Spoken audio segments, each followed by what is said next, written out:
Hallo miteinander, hier ist der Chris, der Community Manager von TML Studios. Ich bin hier am Berliner Alexanderplatz und ich treffe mich jetzt mit Daniel Kraus, der IT-Geschäftsführer von Flixbus, und wir werden ein bisschen über den kommenden Fernbus-Simulator sprechen und über Flixbus an sich. Also freut euch drauf, jetzt geht's los.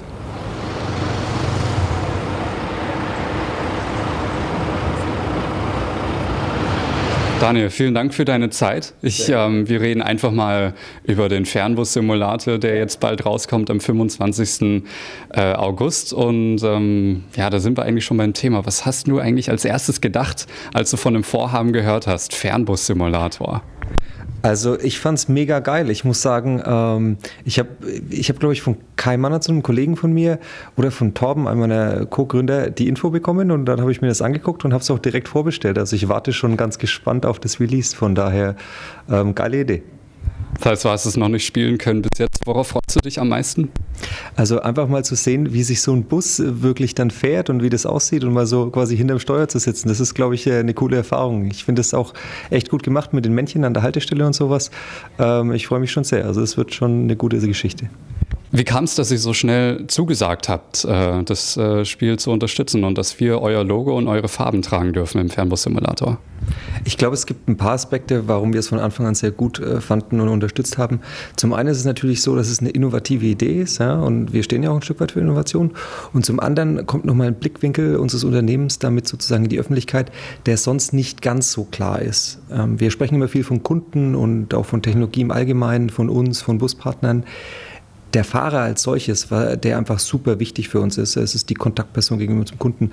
Und dessen alltäglicher Job, der ist noch nicht so in der Öffentlichkeit angenommen und wurde noch nicht so beleuchtet, was es bedeutet, ein Busfahrer zu sein und sozusagen so ein Straßenschiff zu lenken. Und das finden wir, glaube ich, gut, dass jetzt mal dieser Job auch ein bisschen mehr in die Öffentlichkeit sozusagen gerückt wird und Leute sich angucken können, was es denn heißt, so einen Straßenkreuzer zu steuern.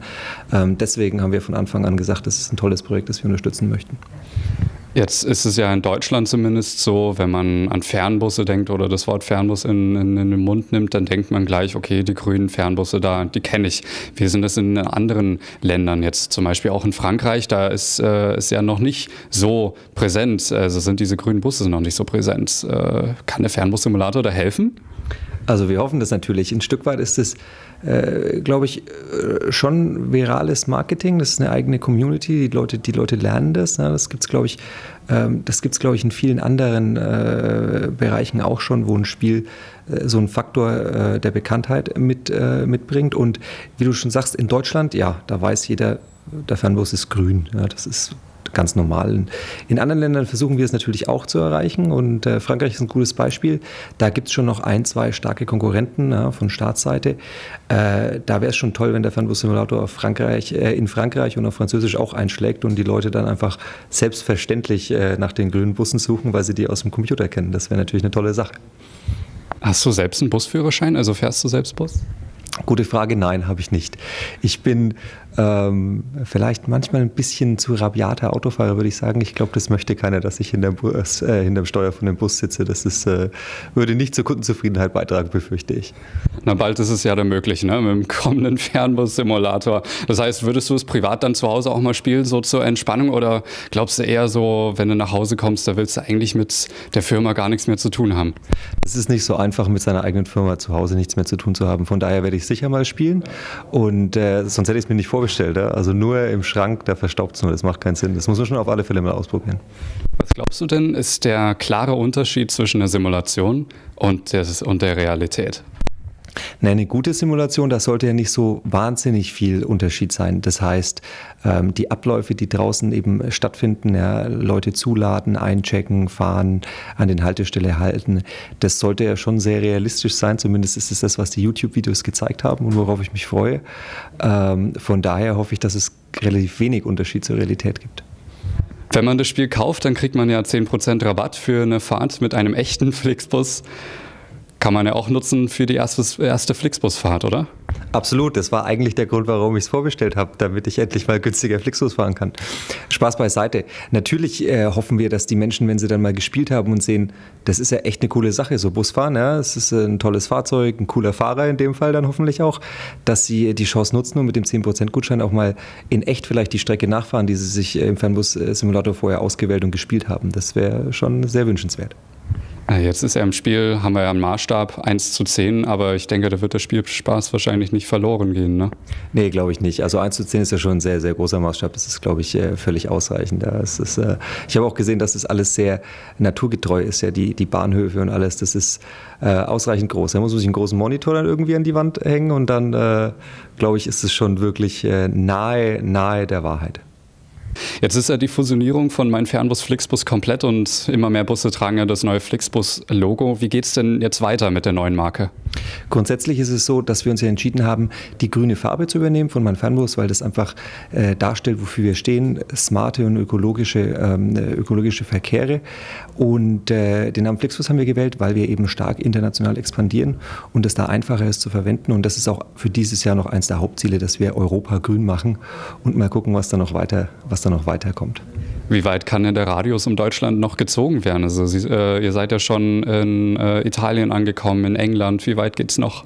Grundsätzlich kann eigentlich die ganze Welt grün gemacht werden. Es kommt ein bisschen darauf an, dass wir Länder finden, wo wir Partner finden, die entsprechende Qualität liefern.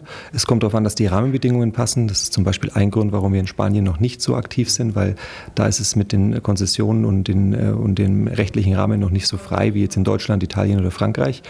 Aber wenn der Markt da ist und die Kunden wirklich sozusagen eine positive Resonanz zeigen, wie in Deutschland oder in Frankreich, gibt es keine Beschränkung des Radius, sage ich mal. Und was meinst du, wie lang kann dieser Fernbus-Boom noch anhalten? Wird es stetig weitergehen?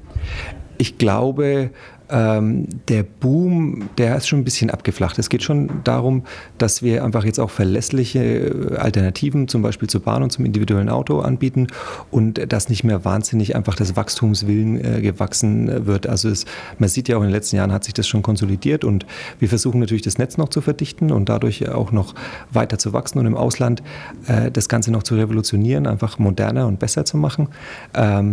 Irgendwann ist es auch ein Stück weit gesättigt, allerdings ist der Verkehrsmarkt so richtig riesig und es gibt Milliarden Menschen auf diesem Planeten und die wollen wir natürlich alle mit grünen Bussen beglücken. Jetzt habe ich ein paar Fragen aus unserer Community. Ich habe die Leute da draußen gefragt, was die so gern wissen würden. Und da waren wir auch schon beim Stichpunkt Grün. Was gibt es denn vielleicht noch irgendwie andere Konzepte, irgendwas anderes in Deutschland und in Europa grün werden zu lassen? Also sowas wie Flixtrain? Also generell ist es so, dass wir mit den Bussen angefangen haben, weil sich diese Möglichkeit geboten hat durch die Liberalisierung des Marktes. Und es ist unser Kernprodukt. Ja? Wir sind schon im Herzen ein Busunternehmen. Allerdings haben wir festgestellt, dass die Art und Weise, wie wir das anbieten, ja, diese, ich nenne es mal Travel Experience, das ist auch noch wichtig und das ist das, warum Kunden uns auch mögen. Und deswegen ist es durchaus so, dass wir jetzt einem grünen Zug nicht abgeneigt werden. Das ist die Frage, ob wir da eben entsprechende Partnerschaften auch finden, die unserem Modell entsprechen. Aber grundsätzlich sind wir da offen für sehr viele Experimente. Nochmal zum Thema Busse an sich. Zwar hast du keinen Führerschein, interessierst du dich trotzdem so allgemein für Busse?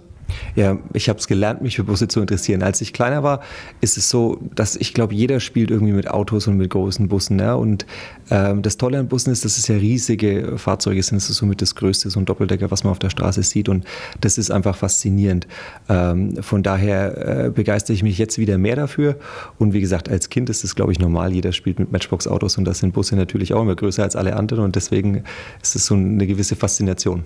Hast du denn einen Lieblingsbus? Es gibt mehrere Busse und Busmodelle, die ich gut finde. Aktuell glaube ich leider noch nicht mit dabei, ja, aber kommt bestimmt. Ich würde sagen Setra Doppeldecker, ich glaube es ist 431 DT, das finde ich schon mit am coolsten. Ja. Und ich glaube danach, also Doppeldecker finde ich sowieso am faszinierendsten. Der Skyliner von Neoplan, der ist schon auch ganz nett, aber den Setra finde ich noch einen Ticken cooler. Was ist denn für dich persönlich, was die Firma betrifft, worauf freust du dich am meisten in der Zukunft? Ich freue mich am meisten, dass wir es tatsächlich schaffen, noch mehr Menschen günstige Mobilität anzubieten. Das ist auch das, was uns, glaube ich, alle antreibt. Dass es nicht nur was Digitales ist und nochmal eine neue App oder eine Homepage, sondern dass wir es wirklich geschafft haben, zwischenzeitlich in einem ganzen Land und auch einem ganzen Kontinent noch günstige und clevere Mobilität anzubieten. Und dadurch haben wir es, glaube ich, geschafft, dass Menschen, die früher nicht reisen konnten, jetzt reisen können. Und wir haben es sogar geschafft, dass die Bahn zum Beispiel die Ticketpreise nicht erhöht hat. Ja, das ist also, wir haben wirklich, glaube ich, dem ganzen Land was Gutes damit getan. Und das fühlt sich einfach, das macht sehr stolz.